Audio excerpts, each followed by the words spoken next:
Narinig niyo na ba ang e-kawayan, mga kapuso? Hindi ito electronic, kundi engineered kawayan. Isa ito sa produktong kawayan na ibinida ngayon sa Alaminos, Pangasinan. Balita ng atin ni Joan Ponsoy ng GMA Dagupan.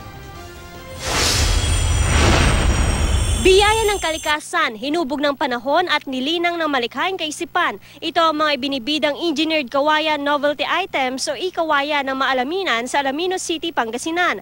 Hindi lang dito sa Alaminos, entire the District 1 para din matulungan natin ang ating mga kadistrito. Mabusisi ang proseso ng paggawa sa mga ikawayan. Matapos mahati at mahulmang kawayan gamit ang makina, isa-isang dinidikit ang bawat piraso para mabuo ang nais na obra. Actually yung bislak, so hindi mo naman magagawa yun kung manual lang, hindi pare-parehas yung lapad niya.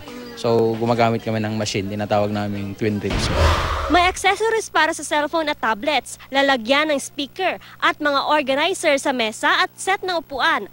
May iba naman na hango sa ilang gamit ng mga Pinoy gaya ng mga jeep at kariton na hila ng kalabaw.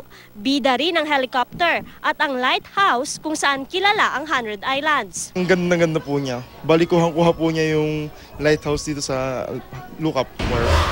Ibinabahagi ng Alaminos City LGU sa mga barangay ang paggawa ng ikawayan para sa paglago ng kabuhayan at pangangalaga sa kalikasan.